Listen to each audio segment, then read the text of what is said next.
તો ફક્ત ને ફક્ત ભારતીય જનતા પાર્ટીની એક જ નીતિ છે કે આજે લોકોને ડરાવો, પરેશાન કરો, જે લોકોને ટિકિટ મળી છે એમની પર દબાણ કરો. 5 મિનિટ પહેલાની વાત છે, સોનિયાબેન ઓઝા બિલકુલ મધ્યમ વર્ગના એક ભાડાના મકાનમાં રહે છે અને હાઉસવાઇફ છે, સંસ્કારી એક બ્રાહ્મણ લેડી છે. તેને ટિકિટ આપવામાં આવી.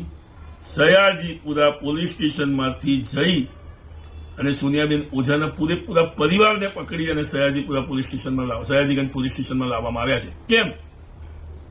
કારણ કે એમને ધમકાવવામાં આવશે, ડરાવવામાં આવશે, તમે ટિકિટ પાછી આપી દો, તમે ના લડો. આ નીતિથી ભારતીય જનતા પાર્ટી પોલીસને આગળ કરી અને લોકો પર દબાણ બનાવી અને લોકોને ડરાવવા માંગે છે. એફઆઈઆરો કરી રહી છે આખા ગુજરાતની અંદર.